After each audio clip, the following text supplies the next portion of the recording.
Hey guys, tonight we're going somewhere quiet and heavy, in the best way. We're going to sit beside a stone wall that has been warmed all day, and we're going to let it give that warmth back slowly through the night. If you like cozy, boring history for street stories about old homes, simple survival physics, and calm routines, subscribe, because tonight is all about stone heat and the gentle comfort of night-warm walls. Now, imagine a village where winter is not dramatic so much as persistent. The sky stays low, the ground stays hard, wind slides along streets as if it has nowhere else to be. In a place like this, warmth isn't only something you make, it's something you store. And stone, quietly, is one of the best storers humans ever moved into their homes. Stone as a kind of slow battery. If you touch a large stone at noon, it might feel cool. If you touch the same stone after it has sat in sun or near fire for hours, it feels different, alive with heat, but not hot in a sharp way. The heat is deep, slow, and patient. Stone does not warm quickly. That can be annoying when you first enter a cold house, but it also means stone does not cool quickly. Once warmth enters it, the warmth stays held in the mass, like water held in a cistern. So, in older buildings, stone cottages, thick-walled farmhouses, monasteries, mountain shelters, people learned the cozy trick. Heat the stone during the active part of the day, then let it release heat at night while you sleep. This is the logic of night-warm walls. Thick walls and small openings. Walk up to a traditional stone house. The windows are rarely huge, not because people disliked light, but because large holes leak heat. So windows are small, deep set, sometimes shuttered. The doorway might be low, sometimes with a second inner door or a hanging cloth to reduce drafts. The walls are thick, sometimes as thick as a person's arm span, sometimes even more. Stone outside, stone inside, with rubble and mortar in between. This thickness is not only strength, it's temperature control. It makes the house slow to change, like a cave made polite. When wind howls outside, the inside of a thick stone house does not react instantly. It stays calmer. The temperature moves slowly. And that slowness is part of what makes sleep easier. The hearth's relationship with the wall. Now step inside. There is a hearth, open or enclosed in an oven-like structure, depending on region. Fire is the daytime machine. It's loud in sound and bright in light, but its real job is not only to warm the air. Air changes too fast. The real job is to warm mass. The best old builders placed hearths near thick walls. Sometimes the oven back was literally built into the wall. Sometimes a fireplace shared a wall with another room, so both rooms benefited. Sometimes the chimney flue zigzagged through stone before exiting, forcing hot smoke to give up its heat to masonry along the way. These are all versions of the same idea. Don't let heat escape quickly. Make it do work inside the house first. Warm benches and sleeping platforms. In some regions, this idea became furniture. A stone or brick bench might be built beside the stove, called a heated bench in various cultures. People sat there, worked there, and especially children and elders slept there. The bench didn't stay scorching, it stayed steady, like a warm animal curled under a blanket. In other designs, the sleeping platform itself might be near a warm wall. The bed wasn't always in the warmest air, but it was near the warmest surface. That matters because your body loses heat to cold surfaces quietly. A warm wall reduces that loss. It makes the night gentler. The day-to-night heat rhythm. Now, imagine the rhythm of one winter day. Morning, the house is cold. Stone feels hard and indifferent. Midday, fire has been burning for hours. The wall near the hearth begins to feel less cold. Evening, stew simmers, people gather. The wall holds warmth, like a calm secret. Night, the fire is reduced, banked, or covered, or allowed to die down. Air cools, but the wall stays warm, radiating slowly. This is the key. The wall becomes the night fire. Not bright, not active, but present. And if you've ever tried to sleep in a room where the heat disappears instantly when the fire goes out, you can feel how important that is. A warm wall makes the transition from wake to sleep smoother. It removes that sudden shock of cold that wakes you up. Stone as quiet security. There is also a psychological comfort in stone. A thick wall feels protective. It blocks sound. It blocks wind. It makes the house feel like a shelter rather than a tent in a storm. When people leaned back against warm stone after a day of labor, they weren't just warming their bodies, they were leaning into stability, something that does not flutter or creak with every gust.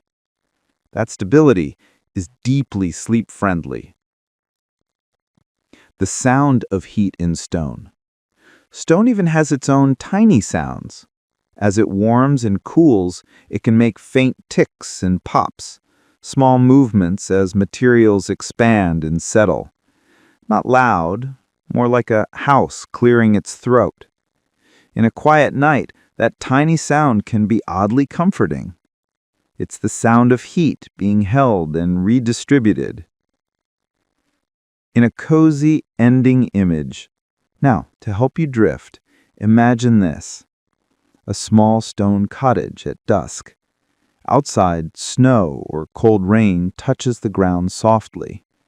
Inside, the hearth has been burning all day. The air is warm near the ceiling, cooler near the floor. A thick stone wall beside the fire glows faintly in lantern light. Someone places a hand against it and smiles. Not big, not dramatic, just relieved. The wall is warm. It will stay warm for hours. It will be there when the fire is low. It will carry the day's heat into the night like a slow lantern without flame. You can let your mind treat that wall as a metaphor, too. Let the warmth you've gathered today, small successes, small comforts, sink into something solid inside you. You don't need to keep burning fire to stay okay tonight. You can let stored warmth do the work while you sleep. Breathe in, like heat entering stone. Breathe out, like gentle warmth radiating back. No hurry, no sharp edges, just steady comfort. And we'll continue from here. People didn't need textbooks to understand thermal mass.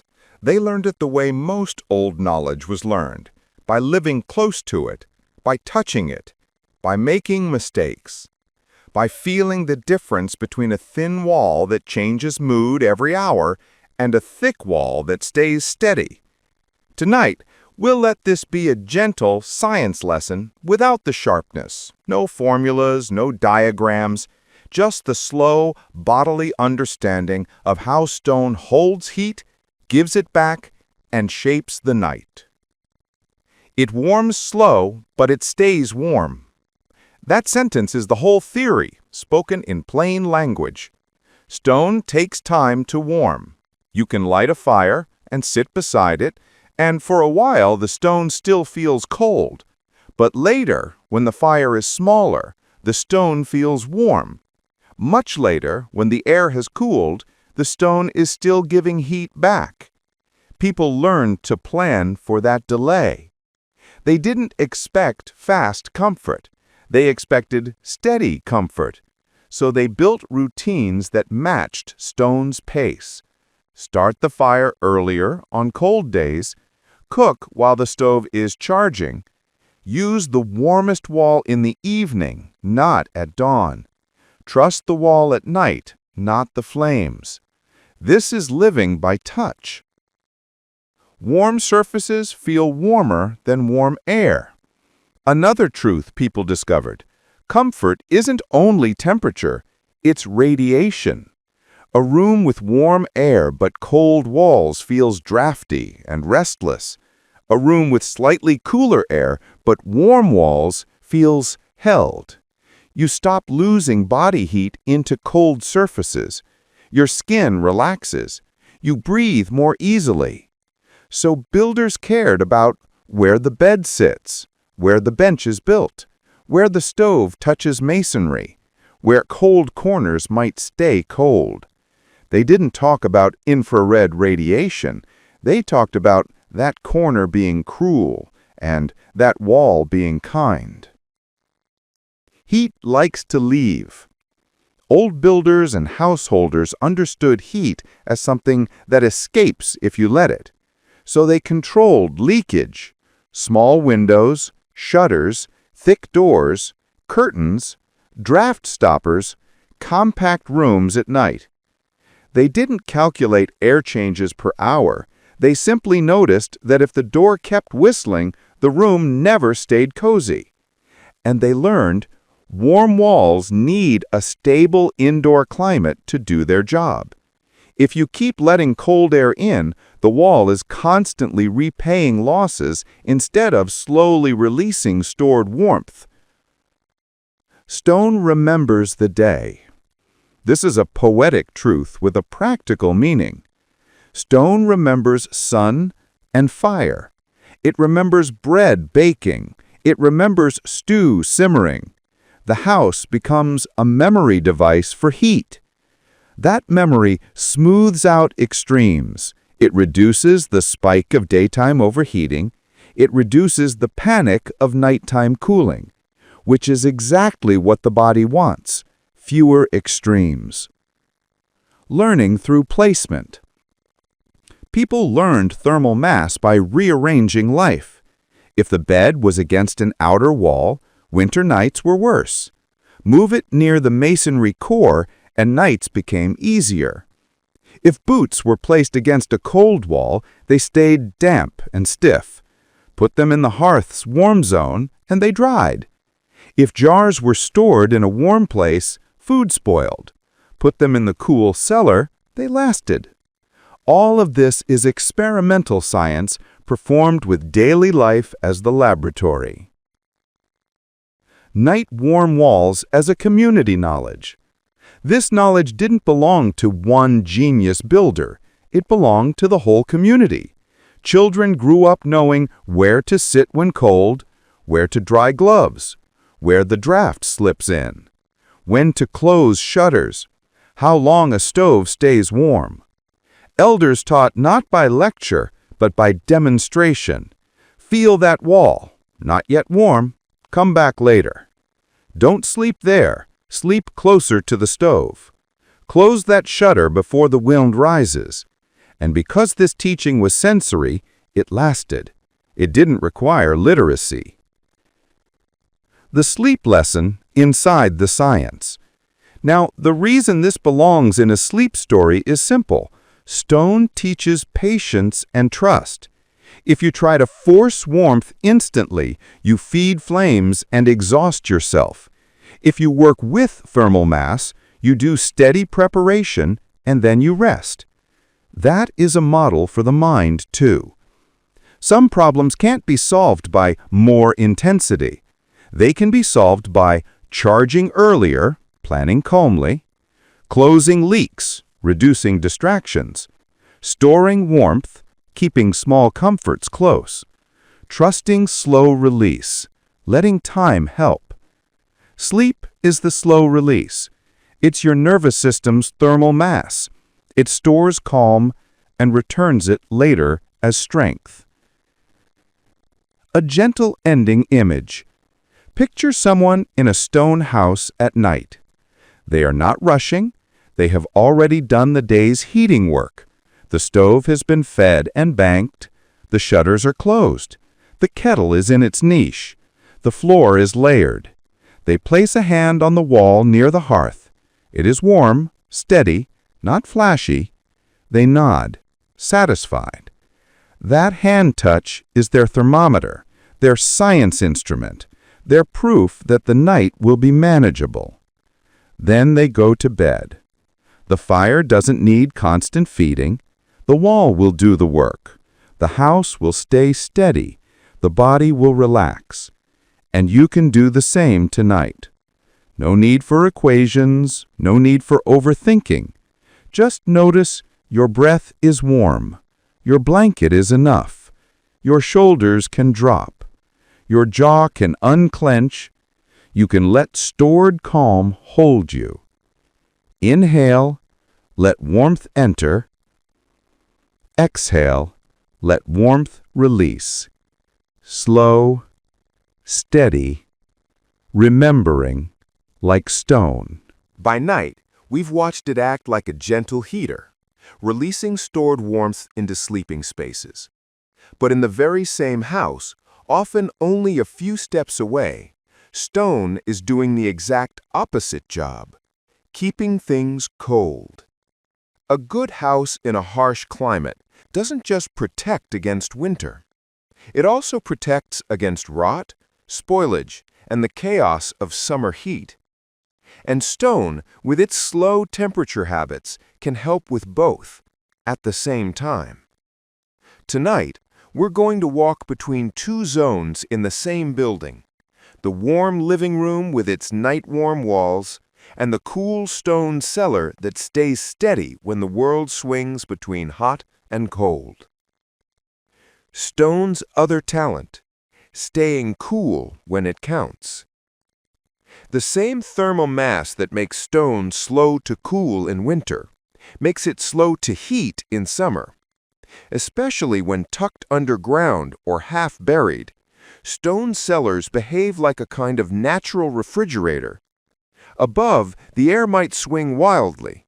Morning chill, noon heat, evening cool. Below, in stone and earth, the temperature changes gently. It drifts. It doesn't leap. People noticed this very early. They didn't talk about thermal inertia. They just knew milk lasts longer in the cool corner. Root vegetables stay crisp in the cellar. Salted meats and cheeses behave better against a steady stone wall. So houses evolved with two stone climates. Warm stone around the hearth and thick interior walls. Cool stone down in the cellar, touching the earth. The door between warmth and cool. Imagine the layout. You're in the main living room, lime-washed walls, masonry stove, heated bench, rugs. It smells of wool and soup and smoke. The walls are holding the day's heat in a way that promises a gentle night. Then, in one corner, there is a door in the floor or a low doorway under the stair, the cellar entrance. Open it and the air changes. It feels heavier, denser, cooler even in winter. There's a slight smell of earth and stored food, apples, roots, wooden barrels, perhaps a hint of vinegar or fermentation. That little door is a hinge between two uses of stone. Above, stone as a slow heater. Below, stone as a steady cooler. And both are necessary for survival. stone shelves, and cool walls. In the cellar, walls are usually rougher, less decorated. They don't have to be pretty. They have to be stable. Shelves might be built directly into the stone. Thick slabs for cheese, wooden boards for jars and crocks, hooks from the ceiling for cured meats, bins against the wall for turnips, carrots, potatoes. The wall's job here is the opposite of the living room's wall. It is not to feel warm to the touch. It is to feel reliably cool. Not freezing, not damp, just firm and calm. The same slowness we loved in winter heat is helpful here. Sudden hot days don't cook the cellar. Sudden frosts don't destroy the stores. The stone buffers everything. Summer and winter, one wall, two seasons. In winter, the cellar may be cold enough that people worry about freezing certain foods. Then the warm parts of the house near the hearth are used for things that can't stand freezing, like fermenting dough or delicate items. In summer, the roles flip. The cellar becomes a refuge for anything that would spoil in heat. Butter, some oils and fats, brewed drinks, leftover cooked food, root vegetables, and stored fruits. Above, people might complain about heat. Below, stone doesn't rush. It takes its time to warm. Night-warm walls in winter, day-cool walls in summer. It's the same physics, just used from the other side. The evening trip to the cellar. Back in winter, when we're thinking about sleep, the cellar still plays a role. Picture evening in a stone house. The fire has done its work. The wall near the hearth is warm. Walls higher up feel pleasantly neutral, not icy. Doorways are sealed. The house is shifting toward night. Before bed, someone goes to the cellar one last time, to bring up a crock of pickled vegetables, to fetch a bit of cheese or preserved fruit for tomorrow's breakfast, to check that animals haven't found their way in, to be sure nothing is leaking or spoiling. They open the hatch or low door. A cool breath of cellar air rises into the warmer room.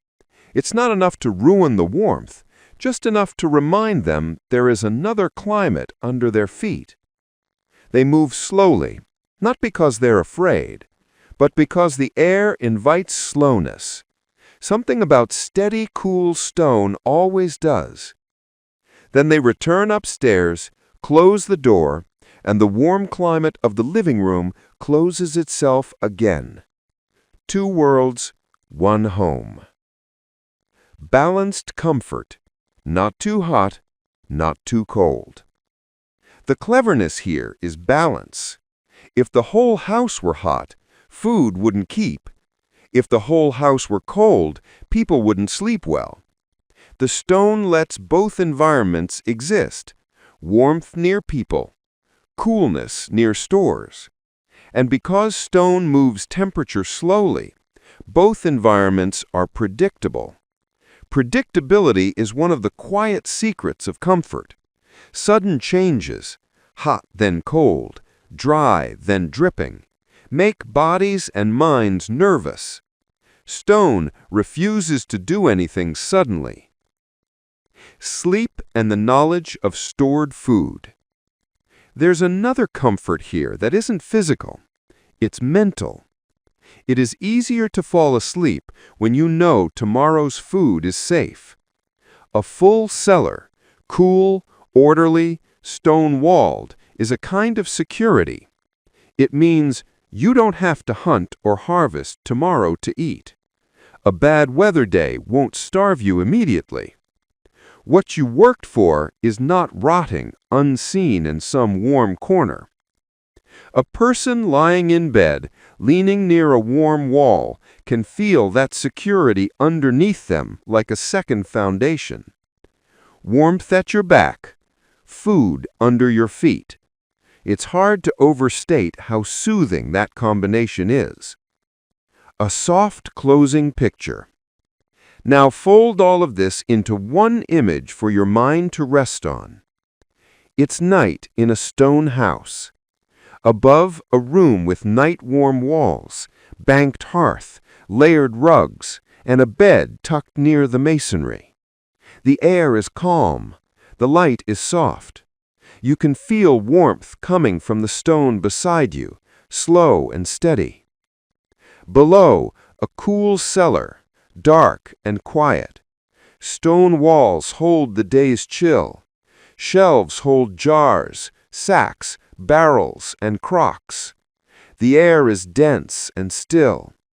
Nothing rushes down there. Food is waiting calmly for tomorrow. Between them, a simple wooden door or hatch, closed now. 2 climates, 1 home. You settle into bed. You don't have to think about the fire constantly. You don't have to think about tomorrow's meal constantly. Stone is handling both tasks, holding heat above, holding cool below. Your body understands this more than your thoughts do. It relaxes. It lets go. You breathe in warm air, slow and soft. You breathe out worries, like warm steam fading into stone. The wall at your side is warm enough. The cellar below is cool enough. The house is balanced. And in that balance, sleep comes easily. At some point in the evening, every household that heats with fire has to make a choice. Do we keep feeding the flames, or do we trust what we've already warmed? Night-warm walls exist because people learned to trust the second option. They learned that if you heat stone well, patiently, earlier, then the stone can hold the night for you. It can release warmth without asking you to wake, without demanding attention, without turning sleep into a shift of fire tending. So tonight, for this closing segment, we'll rest in the gentlest moment of all, the moment the work ends, the house is sealed, the fire is banked, and the wall begins its slow, quiet release. Banking the fire, turning flame into embers. In many old homes, you didn't put out the fire so much as you persuaded it to become calm. Coals are gathered. Ash is drawn over them like a blanket. Sometimes a few thicker pieces of wood are placed so they smolder slowly. If there's a stove door, it's closed. If there's a damper, it's set so the fire doesn't pull too hard. The goal is not brightness. The goal is endurance. A bright flame is helpful for cooking and quick warmth, but embers are better for night. Embers warm masonry gently and steadily, and they reduce the dramatic swings of temperature that make sleep restless. In a good setup, you can wake to a warm core and relight easily, rather than starting from cold defeat. Closing the house, the night seal. Then come the small closure rituals. Shutters latched, curtains drawn, door bars set, draft cloth tucked, wet boots moved near the hearth, not near cold walls, rugs straightened, kettle set in its warm niche. These actions reduce the house's leaks, letting stored heat last longer. And when the leaks are closed, the room becomes quieter, because sound leaks too. The storm outside becomes distant. The house becomes a thick shell for gentle breathing. The wall begins to radiate. Now the main event, stone releasing warmth. Radiant heat from a warm wall is different from hot air. Hot air can feel drafty. It can rise and leave your ankles cold. Radiant warmth feels like a presence, subtle, steady, like standing near a sunlit rock even when the air is chilly. A warm wall reduces your body's heat loss. It allows muscles to loosen. It makes the room feel less sharp. Even when the temperature isn't high, the comfort is higher. This is why people lean their backs against warm chimney masses, why children slept near masonry ledges, why heated benches became the best seats. It's not luxury, it's physics arranged into kindness. Night comfort without noise. One of the most sleep-friendly gifts of night-warm walls is silence. A roaring fire is lively. It crackles. It demands attention. It can even feel anxious, like something you must maintain. But a warm wall asks for nothing. It just stays warm for a while. It cools slowly. It does not suddenly fail. It does not wake you with a change. That steadiness is what your nervous system loves, predictable conditions. A bed beside warm mass. Now imagine the bed. It is not pressed against a cold outer corner. It's placed near the warm core. Under it, straw or rugs reduce contact cold. Above it, thick blankets hold a microclimate. Maybe there's a wrapped jug of hot water near the feet. Maybe not. Either way, the wall's slow radiation supports the sleep space like a second blanket made of stone. The room outside the blankets can cool a little, but inside the blankets, the temperature stays stable. That stability is what lets sleep deepen. The house as a slow heartbeat. If you listen, a stone house at night has a rhythm. Not a loud rhythm, just tiny signals. A faint tick as masonry settles. A soft sigh from the kettle cooling. A slow hush as warm air rises along a wall. The muted sound of wind outside. It's like the house has a heartbeat, slow and safe. And that heartbeat doesn't demand anything from you. You can let it carry you. Borrowing the stored warmth idea for your mind. This is the last sleepy lesson. You don't always need to burn to stay okay. Sometimes we keep our minds running like a fire, thinking, planning, replaying, because we fear that if we stop, everything will go cold. But night-warm walls remind us that we can store enough warmth during the day, enough reassurance, enough progress, enough care, that we can rest at night without constantly feeding the flames.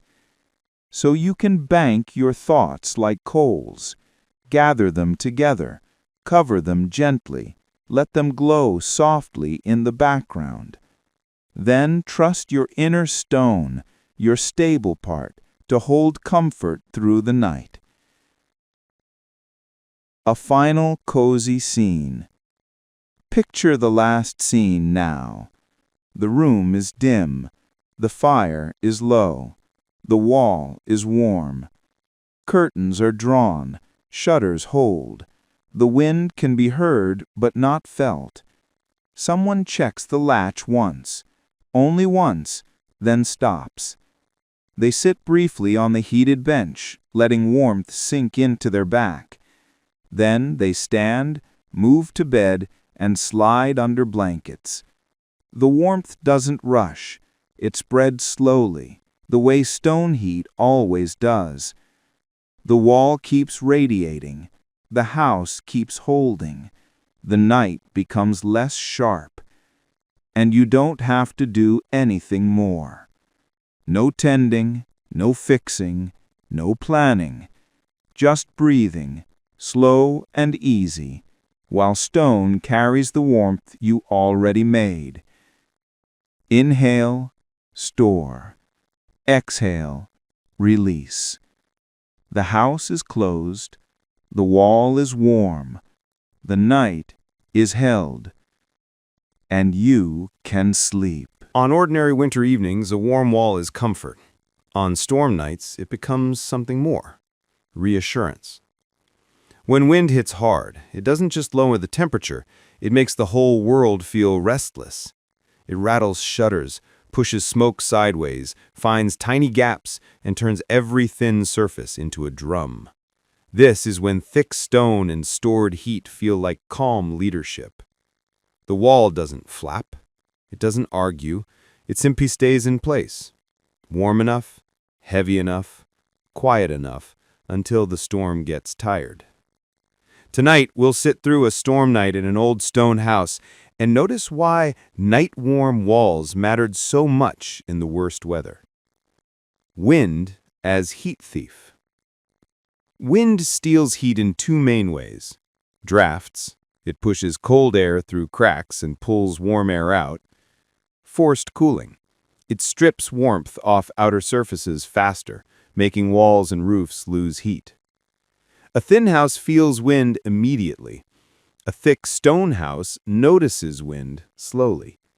Even if the outside surface is being cooled aggressively, the inner mass changes temperature at a slower pace. That delay can be the difference between a cozy night and a miserable one. In other words, the wall buys you time. The house's quiet core. In storm weather, people often live closer to the house core, the warmest, most protected zone. They close unused rooms, they hang extra cloth over doors, they move chairs and work closer to the masonry stove. They keep the kettle warm. They make the room smaller without moving walls, a smaller living bubble inside heavy stone. The warm wall becomes the edge of that bubble. It radiates gently, making the core feel stable as the outside is chaotic. Shutters, bars, and soft barriers. On a storm night, the closing ritual becomes more careful. Shutters are latched tight, door bars are set, draft cloths are tucked. A curtain might be hung across a hallway. The hearth is adjusted so smoke draws well even in gusts. These actions aren't panic. They're routine. People learn them the way sailors learn knots: quiet competence. And once everything is closed, the house gets quieter, because thick stone and layered barriers muffle sound. Wind can howl outside and still feel far away. That muffled distance is another kind of warmth. Fuel discipline. Letting the wall do the long work. Storm nights are often nights when fuel is guarded. If the storm lasts, you don't want to burn everything in one evening. So instead of keeping a big fire roaring all night, many households rely on stored heat. Heat the masonry well earlier, bank the coals, close dampers if available, use hot water bottles or jugs under blankets. Let the wall radiate through the night. The wall becomes your calm reserve, your low-drama heater that doesn't need feeding every hour. Moisture and the storm air. Storms often bring dampness. Even if it's snow outside, wind can push moist air into cracks.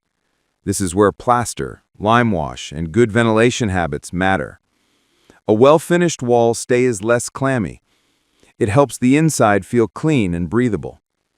And even small choices like keeping wet boots near the hearth, not against the cold outer wall, prevent the room from turning into a damp cave.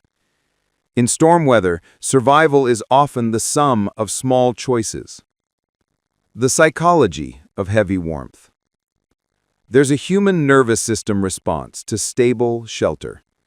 When you can feel a warm wall behind you and the room doesn't change temperature quickly, your body stops scanning for danger.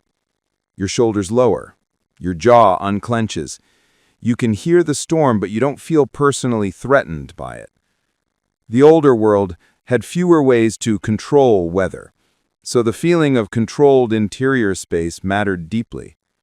A thick, warm wall is controlled space made physical. A storm night scene. Now let's sit inside the scene slowly. Outside, wind, maybe sleet, maybe rain that needles the shutters. The roof creaks once or twice. Inside, the fire is low but steady. The masonry stove and the wall beside it are warm. A kettle murmurs softly. A wool curtain hangs across the exit corridor, reducing drafts. The floor is layered with mats. Everyone stays mostly in the core zone. Someone mends something simple because hands want something to do when the wind is loud. Someone else stirs the pot once, then stops. A child leans against the warm wall and falls asleep, almost without noticing. The wall gives heat back slowly. It doesn't care about the storm. It simply radiates. That steadiness is contagious. Borrowing the wall for sleep. Now, if your mind is stormy tonight, windy with thoughts, gusty with worries, you can borrow the wall's method. Don't fight the storm head-on. Don't try to control every gust. Instead, close a few openings. Reduce stimulation. Bank your fire. Lower intensity. Move into your core zone. Breath, blanket, stillness. And let your inner stone wall radiate steady calm. Storms pass. Walls remain. And your sleep doesn't have to wait for silence outside. It only needs quiet inside. A gentle ending. Imagine the late night now. The storm is still present, but less sharp. Wind comes in waves, then pauses. The house stays steady. The wall stays warm. Breathing slows. The kettle's sound fades. The room feels held inside a thick shell. Outside, the storm spends itself. Inside, warmth continues, slow and patient, like a hand on your shoulder. And in that steadiness, you can drift down into sleep. Not because the storm has stopped, but because your shelter is enough. A night-warm wall can radiate calm heat into a room. But if your feet are on a cold stone floor, the body still complains. It complains in a quiet way. Toes numbing, calves tightening, shoulders lifting, sleep becoming lighter and more fragile. Old houses learned this quickly. Stone is wonderful for storing heat, but underfoot, especially when uninsulated, it can also steal heat. So people built a second system alongside stone warmth: layering. Tonight we'll look down, not at the hearth, not at the roof, but at the floor, and notice how simple layers turned cold surfaces into livable spaces. Why cold floors feel so strong?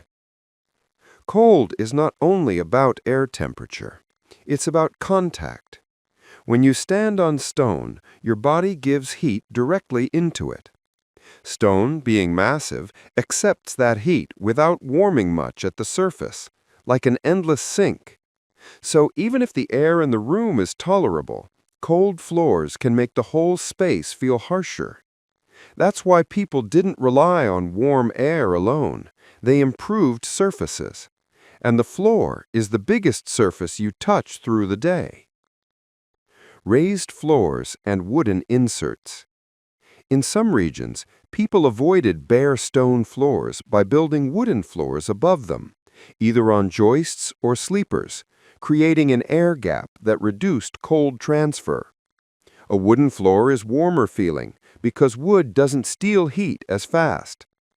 Even where full wooden floors weren't possible, people used boards in specific places: a platform near the bed, a walkway strip from door to hearth, a cooking or work area where someone stands long hours. These boards could be removed, dried, replaced. They were portable insulation. Rugs, mats, and straw. Soft layers, big effect. One of the oldest strategies is simply to put something between skin and stone. Woven mats of rush or reed, wool rugs or felt layers, straw spread in sleeping areas, animal hides in colder regions, cloth runners in high-use paths. Even if these layers got damp sometimes, they could be dried by the hearth and returned to the floor. The important thing was reducing direct contact with cold stone. A straw layer, for example, traps air. Air is a poor conductor of heat, so a thin straw mat can make a stone floor feel dramatically less cruel. And because straw and reed were replaceable, they fit into seasonal maintenance.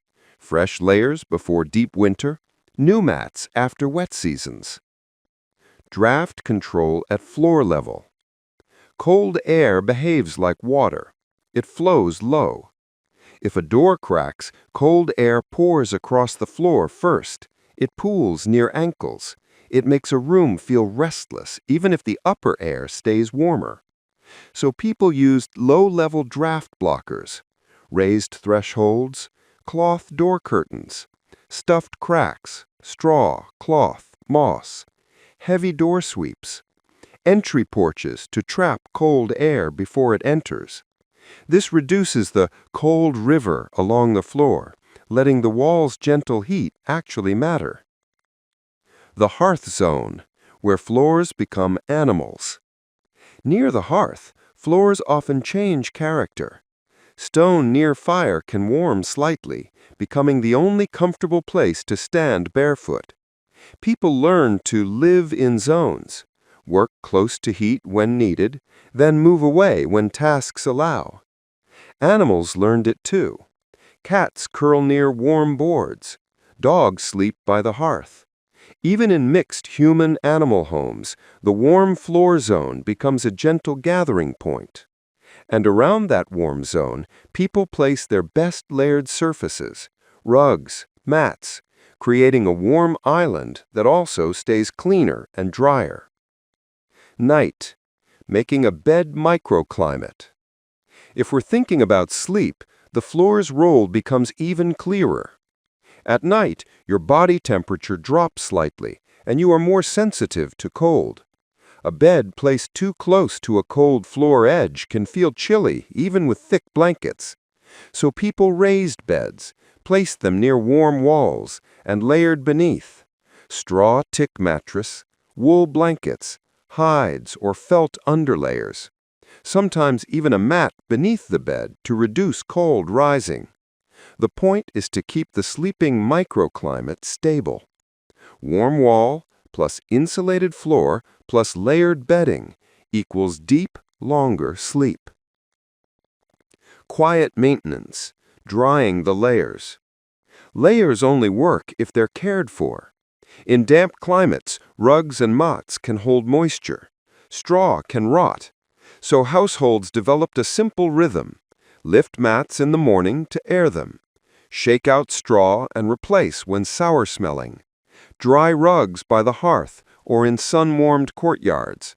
Keep the floor under layers as dry as possible. This isn't romantic, but it is calming. Small daily tasks that keep the home comfortable. A sleepy ending picture. Now imagine a stone house at night. Fire low. The wall still radiates warmth. The window shutters are closed. The air is steady. On the floor, you see layers. A woven mat, a wool rug, a cloth runner. None of it is perfect, but it creates a soft path through the room. Feet don't meet stone directly. Cold doesn't grab instantly. A person steps quietly to the bed, barefoot for a moment, and doesn't flinch because the mat is warm enough. They slide under blankets.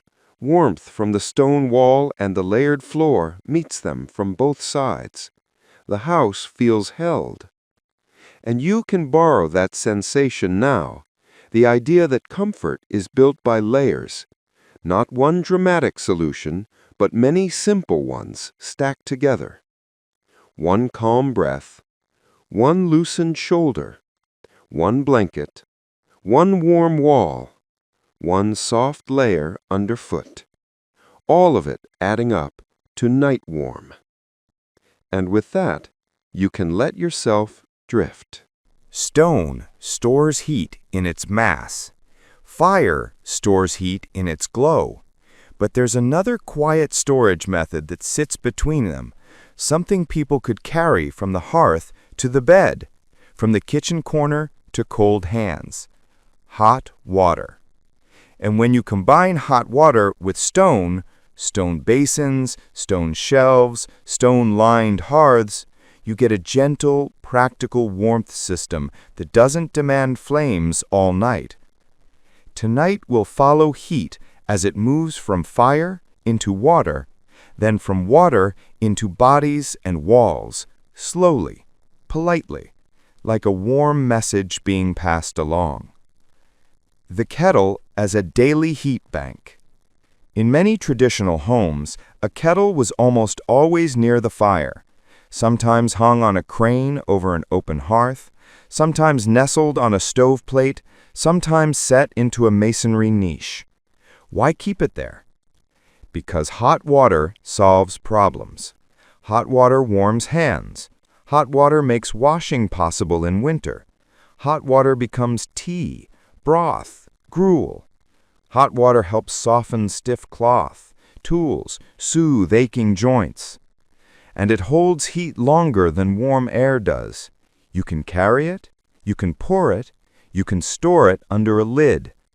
So the kettle becomes a daily heat battery, quietly charged by the hearth every time the fire is used for cooking. Stone niches, safe places for warm things. In stone houses, you often find small niches near the hearth, recesses in the wall that are warmer than the rest of the room.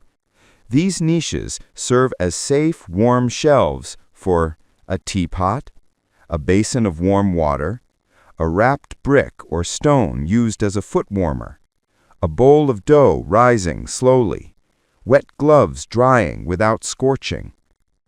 Stone around a niche absorbs warmth and keeps it stable, so even when the fire lows, the niche stays gentle.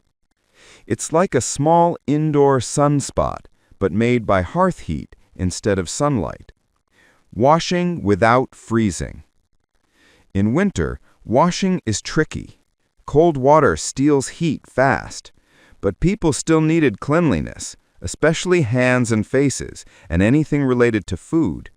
So warm water was rationed and used wisely. You can imagine an evening routine. A basin is set on a stool. Warm water is poured in. A cloth is dipped and wrung. Hands are cleaned, faces are wiped, a child's hairline is gently rubbed. Tools are wiped down. Then the remaining water might be used for one more task: washing a bowl, cleaning a knife, wetting a mop, before it cools too much. This is heat discipline again, using warmth in layers, not wasting it. Bedtime warmth: bottles, stones, and wrapped basins. Now the most cozy part, carrying warmth into bed.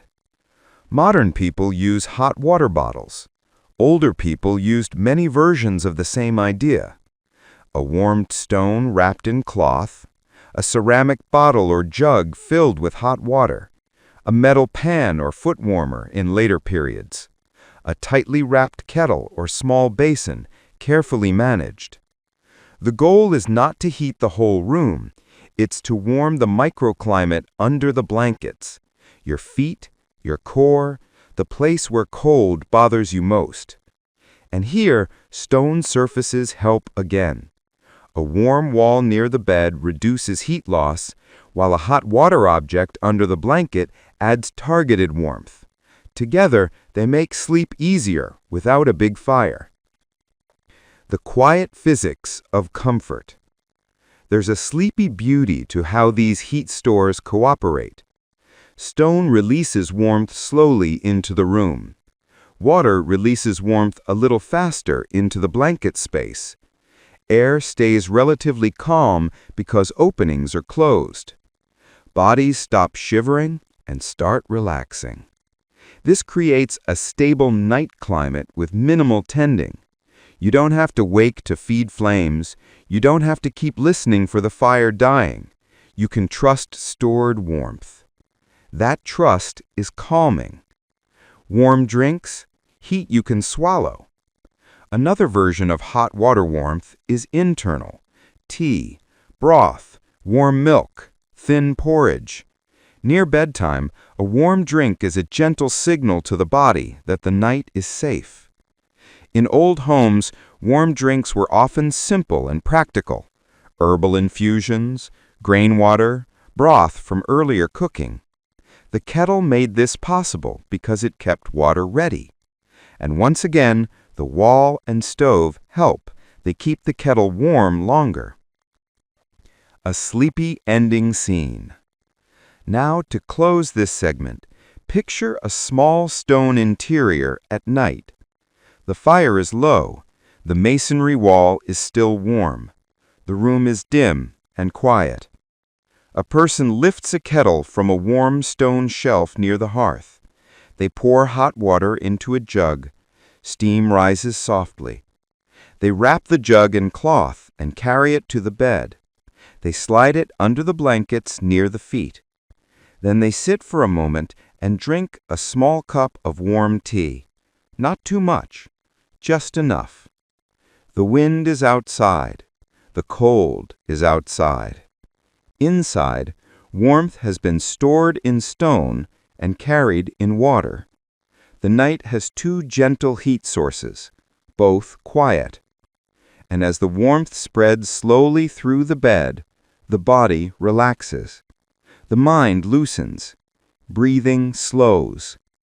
You don't need more flame. You only need the steady gift of stored heat, passed from fire to stone, from stone to water, from water to you. And then, softly, sleep arrives. A stone wall holds heat because it is heavy, but whether that heat feels cozy or clammy depends on something people learn through long living. Warmth and moisture are roommates. In winter, you want warmth to stay, but you don't want dampness to stay. Damp air makes cold feel sharper. Damp bedding turns heavy. Damp corners invite mold. So a good night-warm wall is not only thick, it is finished in a way that manages moisture gently. This is where lime and plaster enter the story, not as decoration, but as quiet climate tools. Tonight, we'll move slowly across the surface of a stone wall, what people put on it, why they did it, and how a wall can breathe without losing all its heat. Stone alone can feel cold wet. Bare stone has a personality. It can be friendly near a fire, but in an unheated corner it can feel like it is holding cold water inside it. When humid indoor air touches cold stone, moisture can condense. Suddenly the wall is cool and slightly wet. That wetness steals body heat quickly, and it makes a room feel unhealthy. So people finished stone, not to hide it, but to tame it. Lime plaster, a calm skin for masonry. Lime plaster, made from limestone processed into quicklime then slaked with water, was used in many regions for centuries. It creates a pale, smoothish surface over rough stone. It can be renewed. It can accept whitewash. But more importantly for our sleepy topic, lime plaster helps manage moisture. It can absorb humidity when the air is damp and release it when conditions change. It reduces direct condensation on cold stone. It creates a more stable surface temperature. And, because it is alkaline, it can discourage some kinds of mold and pests. In plain terms, it helps walls stay drier feeling while still letting the structure do its heat storage job. The wall breathing. Breathing in building terms doesn't mean air whistling through gaps. It means a material allows moisture to move in and out in a controlled way, instead of trapping it. A wall that traps moisture becomes clammy and cold. A wall that releases moisture too quickly can become dusty and cracked. Lime sits in the sweet spot, especially when paired with thick masonry. So, in winter, when the fire warms the room, the plaster surface warms too. It feels less harsh than bare stone. And over the night, as the room cools slowly, the wall doesn't immediately become a dew-covered cold plate. It stays more polite. That politeness is comfort. Whitewash, brightness and clean feeling. Many homes used lime wash, thin lime-based whitewash over plaster. It brightens rooms, important when windows are small, and it has a clean feeling. In dim winter, a pale wall reflects firelight softly, making the whole room feel warmer without adding fuel. That's a wonderful old trick. Sometimes warmth is partly visual. A bright wall makes a room feel less cave-like. It lifts mood, it spreads the hearth's glow. And it also renews easily. Each year, a fresh coat makes the home feel refreshed, like resetting the season. Plaster thickness and heat feel. Even a thin plaster layer changes how a wall feels to touch. It prevents your skin from touching cold, damp stone directly. It reduces that cold bite. When you lean against a plastered wall warmed by the day's fire, the warmth feels smoother and more even. It's like a glove for the wall. The wall still holds heat in its mass, but the surface becomes more human-friendly. Cracks, repairs, and the quiet work of maintenance. Plaster is not eternal. Houses settle, stone moves, weather works. Cracks appear, and cracks can let cold drafts or moisture pathways develop. So plaster work becomes part of seasonal maintenance, like resealing canoe seams, like checking bark roof overlaps. A small crack might be filled before winter deepens. A patch is smoothed, a line disappears, the wall returns to being calm. This work is quiet. It smells faintly mineral. It's damp at first, then dries. It's the kind of repair you can do while talking softly near the fire. Floor-wall relationship. Walls are not alone. Floors matter too. In some stone homes, a cold stone floor can make the whole room feel colder, because cold surfaces steal warmth from bodies. So even when walls are warm, people add insulating layers. Rugs, straw mats, wooden boards. That keeps dampness low and makes the wall's radiated heat feel more effective. Warm wall plus insulated floor equals a truly cozy room. A sleepy wall scene. Now, let's end with a gentle indoor moment. It's night. The fire has been banked. The room is dim. A lime-washed wall reflects lantern light softly, turning it creamy and calm rather than sharp. A person leans back against the wall near the stove. The plaster feels warm. Not hot, just steady. The air is dry enough that breathing feels easy. No clammy chill rises from the stone. The house feels settled. Outside, frost forms, wind presses. But inside, the wall's skin stays polite, and the wall's mass stays warm. This is the dream of old winter comfort. Not blasting heat, but steady warmth in a clean, calm room. So, you can borrow that idea tonight too. Let your mind be like a plastered wall, strong underneath, smooth on the surface. Let it hold warmth deep inside and release moisture, worries, gently instead of trapping them. No harsh edges, just quiet breath, quiet warmth, and the steady comfort of a wall that knows how to behave through the night. Not all warmth comes from fire. In many places, especially where winters are bright but cold or where fuel is precious, people learn to harvest another kind of heat, quiet, free, and regular. Sunlight. And stone is wonderfully good at collecting sunlight's warmth, not quickly, but reliably. A wall can drink in sun all afternoon and then release that warmth after sunset when the air turns sharp. Tonight, we'll step outside the house for a while, into courtyards, lanes, and winter gardens, and watch how buildings used orientation and thermal mass to make nights gentler. The south wall, the village's quiet heater. In the northern hemisphere, south-facing walls receive more sun in winter when the sun sits low. Builders noticed this long before compass apps and solar charts. A south wall, especially a thick stone or adobe wall, can warm noticeably on a clear winter day. If you place your palm on it near late afternoon, it feels almost alive, softly warm, not hot. That warmth then lingers into evening. So, settlements often evolved in ways that favored sun. Houses angled to catch light in courtyards. Lanes laid so one side gets sun exposure. Windows placed where they could gather light without becoming heat leaks. Benches built against sun-warmed walls. Sometimes this is planned. Often it grows slowly, like a plant leaning toward light.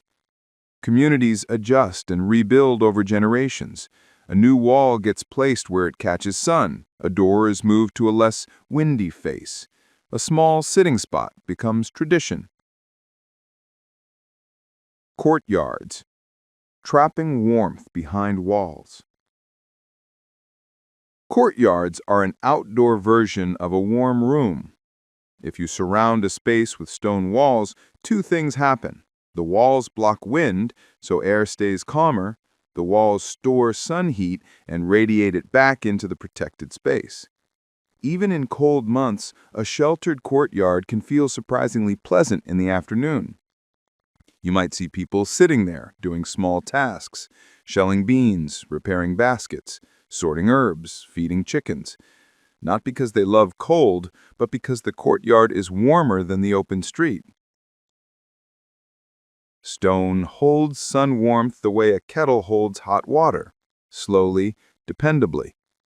And after sunset, the courtyard doesn't plunge into cold as fast as open land.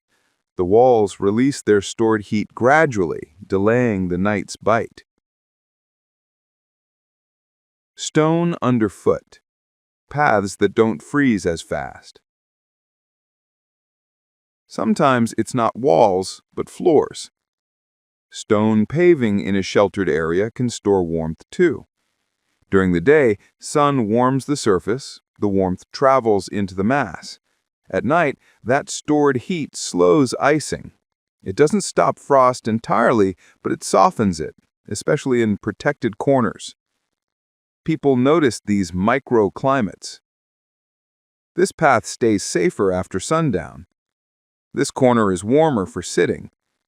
This wall dries cloth faster.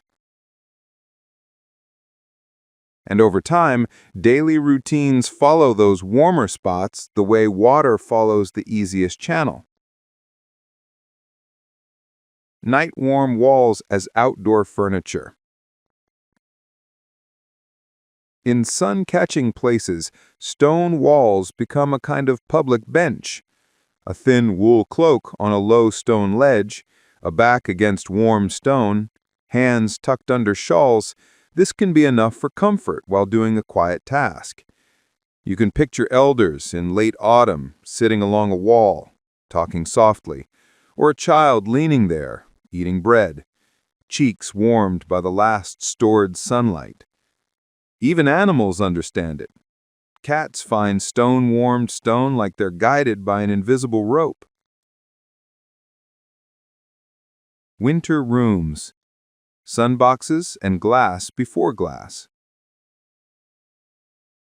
In some traditions, people made small, sun-catching spaces, porches, glazed alcoves, or rooms with more light exposure, acting like early passive solar collectors.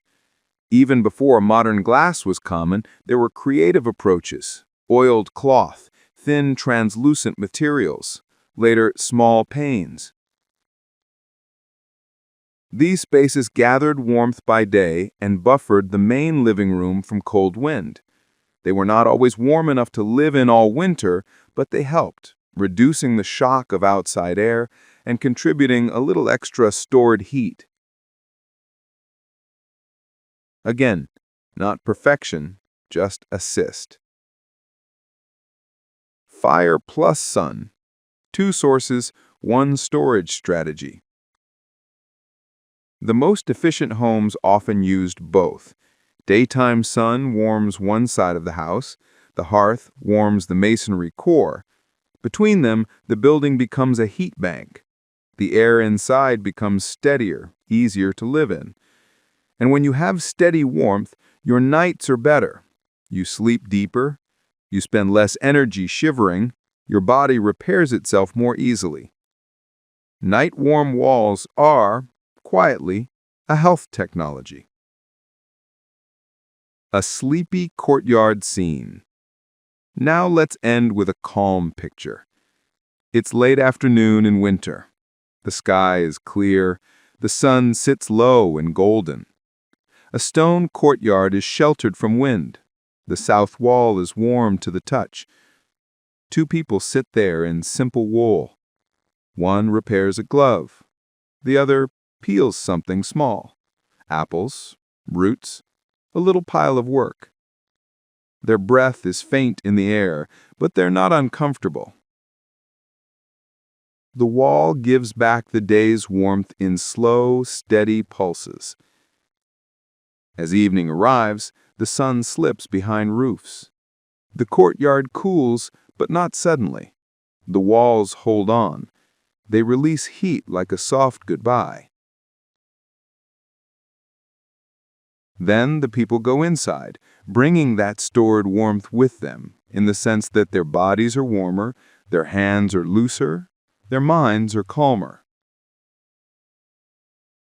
And later, in bed, they don't have to fight cold immediately. The house has already begun the night from a higher, gentler starting point. You can borrow that idea tonight. If your day had only a little sunlight, literal or emotional, let it sink into you like heat into stone. You don't have to burn bright all evening. You can store what you've received and let it return softly while you sleep. No rush. No struggle. Just stone warmth slowly given back. Once you understand that stone can store heat, the next step is almost inevitable. If the wall is warm, why not sit on it? If the stove is warm, why not build a bench against it?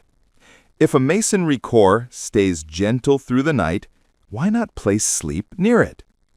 This is how night-warm walls quietly turn into furniture. Not fancy furniture, not movable furniture, but built-in warmth, benches, ledges, platforms meant to hold bodies the way stone holds heat, steadily, patiently, without drama.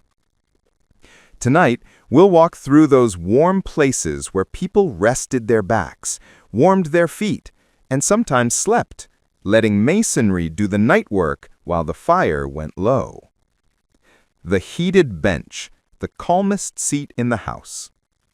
In many traditional homes, there's a best seat, and it's not best because it's pretty, it's best because it's warm. A heated bench might be made of stone or brick, built as part of the hearth structure. It might sit beside a masonry stove. It might be a thick ledge along the chimney mass. During the day, as the fire burns, heat moves into the bench. It warms slowly, so sitting there in the morning can feel disappointing. Still cold, still hard, but by afternoon and evening, it becomes the most comforting place in the room. People used it for everything: mending nets or socks, working with small tools, feeding children, listening, talking, waiting, warming stiff joints, drying gloves and cloth near the edges. It's a seat that asks you to slow down, because stone doesn't reward rushing. Foot warmers and wall edges.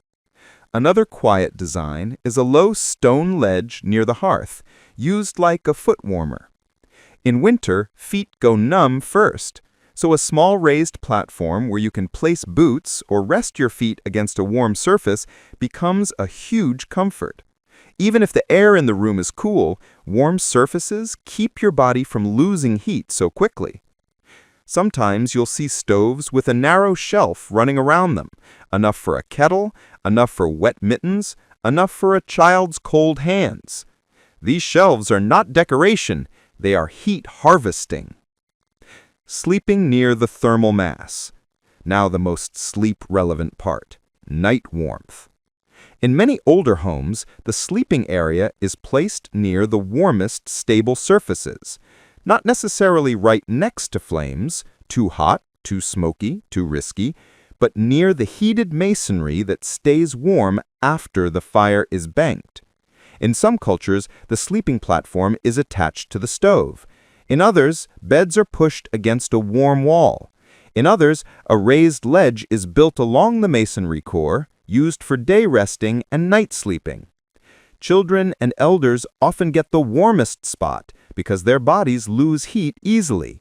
A warm ledge can be the difference between restless shivering and deep sleep. You can imagine a winter night. The fire is low, the room dim, and a lantern glows softly. Along the masonry stove is a warm bench. Someone sits there finishing a small repair, tying a knot, stitching a seam. Their movements are slow. Their shoulders are loose. Heat comes from the bench into their back like a quiet hand. Nearby, a child is already asleep on a warm ledge, wrapped in wool. An older person leans against the warm chimney, eyes half closed. Outside, wind pushes against the walls, but it doesn't get in. The night is cold, but the stone is warm. And you can borrow that feeling now. Imagine your own bed placed beside a steady warm wall. Not hot, not intense, just gently radiant. The day's heat stored inside it is being offered back to you in slow waves. Let your breathing match that rhythm. Inhale, warmth enters. Exhale, warmth returns. No need to tend a fire. No need to wake to fix anything. Stone is doing the work. And you can rest on the edge of that warmth, drifting quietly into sleep. If you sit beside a fire, you feel warmth immediately on your face and hands. That's the obvious part. But old builders, especially in cold places, cared just as much about the warmth you don't feel right away. The warmth that goes into stone, stays there, and returns later when the flames are low. And one of the cleverest quiet tricks is this. Don't let hot smoke escape too quickly.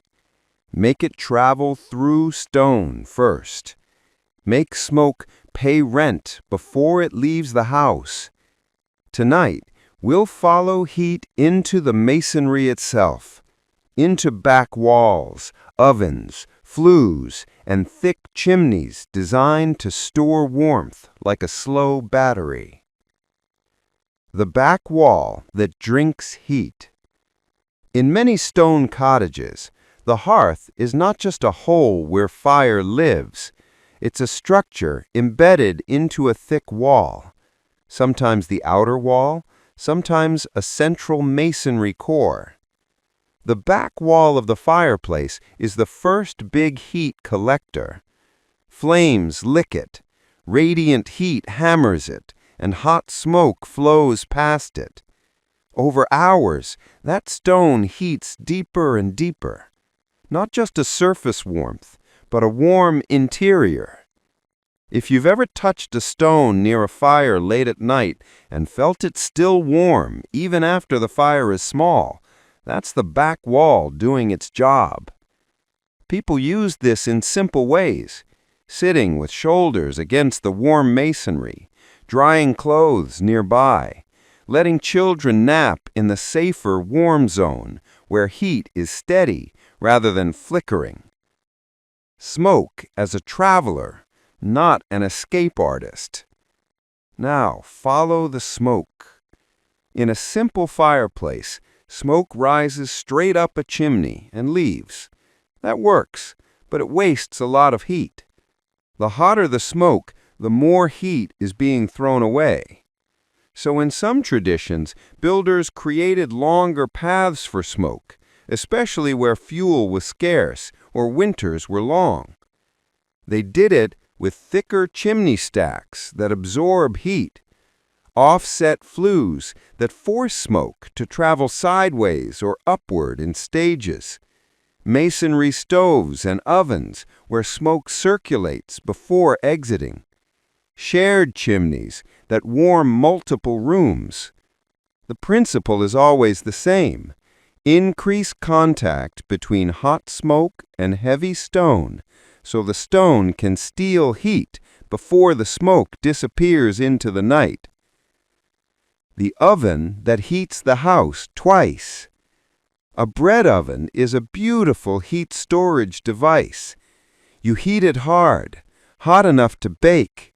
Then you rake out coals, bake bread with retained heat, and later the oven is still warm enough to dry herbs, warm bowls, or keep a room gentle through the evening. In some homes, the oven is built into the wall that faces the sleeping area. That means the day's baking literally warms the night's bed zone. Food work becomes heating work. The most ordinary chore becomes a cozy technology. You can picture it. Morning, fire is built in the oven, burning bright. Midday, bread bakes, the wall becomes warm. Evening, the oven is closed. Warmth seeps through stone. Night, the sleeping area stays calmer because the wall is still radiating. This is the house acting like it remembers the day. The masonry stove, slow heat, low drama. In many parts of Europe and Asia, masonry stoves evolved into highly efficient, very calm heat machines. Some are tile-covered, some are stone, some are brick. Many have long internal channels for smoke. The fire burns relatively hot for a shorter time, then is damped down. Smoke travels through internal passages, giving up heat to the masonry. By the time it exits, it's cooler, meaning the house kept more of the energy. You don't get the same roaring flames all night. You get something better for sleep, stable warmth. You might even sleep on a heated platform attached to the stove, or sit on a bench built into the masonry. The heat is not spiky. It doesn't make you sweat and then freeze. It's steady. Shared walls, shared warmth. In row houses, courtyard homes, and dense old towns, fireplaces and chimneys often share walls with neighboring rooms or homes. This can make entire blocks warmer with less fuel, one flue warming multiple masonry surfaces. Even inside one home, a single chimney stack can serve as a warm column. It radiates into the pantry side, the main room, and sometimes a small upstairs sleeping space. A thick chimney becomes a vertical warm wall. The small sounds of heat paths. If you're listening for sleep, you can hear the difference between air heat and stone heat. Air heat is noisy. Flames crackle, wind make drafts, doors rattle. Stone heat is quiet. Sometimes you hear tiny ticks as masonry expands. Sometimes you hear a faint hush as warm air rises slowly along a heated wall. Mostly, you hear nothing, just calm. And that calm is exactly what people wanted at night. Not constant fire tending, not waking to feed flames, just stored warmth doing the job without attention. A sleepy ending scene. Imagine the household after dinner. The fire has been allowed to burn down, the last flames are small. Someone closes the stove door or dampers the hearth. The room doesn't go cold suddenly because the masonry is warm, deep warm. A person leans back against the chimney mass and sighs. Their shoulders loosen. The wall gives heat like a memory. The air becomes gentler. Even the floor feels a little less cruel. Outside, the wind can do whatever it wants. Inside, smoke already did its work. It paid rent and it left. Now the house is collecting quiet, and you can do the same. Let your day's energy settle into something solid inside you, so you don't have to keep burning bright tonight. You can let stored warmth carry you. Breathe in, warmth entering stone. Breathe out, warmth returning slowly.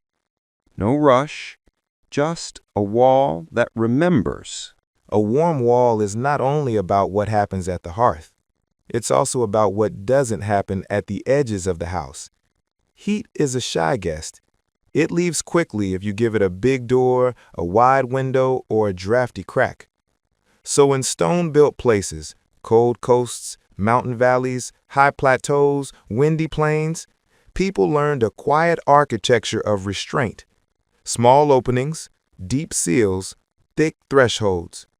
Not to make life gloomy, but to make nights gentler. Tonight, we'll walk slowly around a stone house and notice the details that keep warmth from escaping too fast. Why small windows feel cozy? Imagine standing outside a stone cottage in winter. The wind is moving, the air is thin and cold. The cottage looks like something pressed into the landscape. Low roof, heavy walls, and windows that are surprisingly modest. A modern person might think, why so small? Because every opening is a leak. Glass historically wasn't always common or affordable. Many windows were covered with oiled cloth, thin horn, shutters, or later small panes. But even when glass existed, a window was still a weak spot. Cold radiates from it, drafts creep around it. Frost forms and steals heat silently. So the window became a compromise. Enough light for work, not enough opening to ruin the night. And when you have thick walls, small windows become deep windows, pockets of air inside the wall. That deep pocket creates a kind of buffer zone. It slows wind's influence. It makes the interior calmer. Deep sills many shelves of warmth. Now step inside and look at the windowsill. In a thick stone house, a sill might be wide enough to sit on. It's a small bench carved into the wall. During daylight, it can catch sun and the stone around it absorbs some warmth. Even when the glass is cold, the surrounding masonry can feel less harsh. People use these sills practically, drying gloves or cloth in weak sun, setting bread to cool slowly, placing a lantern safely, letting herbs rest in airflow without drafts. And in the evening, that same deep sill becomes a quiet boundary, a place where cold stays mostly on the other side of thick stone, while warmth remains where people are. Shutters, curtains, and night closing rituals. When the sun goes down, the house shifts into night mode. In many older homes, there was an evening routine that wasn't just about the fire. It was about closing the edges. Shutters might be swung inward and latched. A cloth curtain might be drawn across a window niche. Sometimes a plug of straw or cloth was used in a gap. These are simple actions, but they matter because they change air movement. If your house keeps swapping warm air with cold air all night, your warm wall has to fight constantly. If you reduce that exchange, the wall's stored heat becomes more powerful. The whole house becomes steadier. This is another kind of sleep lesson. Reduce the leaks, and what you already have is enough. Doorways, the draft's favorite place. Doors are even more dangerous than windows. Every time you open a door in winter, warm air rolls out and cold air pours in low like water. Stone walls don't stop that. So old houses often use door strategies. Low doors, less opening, less wind pressure. Thick doors made from heavy planks. Double doors or an entry porch in colder regions. Hanging cloths or inner curtains to cut drafts. Raised thresholds to block wind at floor level. Some homes had a little wind lobby, a tiny entry space where outside air could be trapped briefly before entering the main room. Even a simple inner curtain can perform a similar job. It slows the sudden rush. And again, It's not fancy. It's habits plus mass.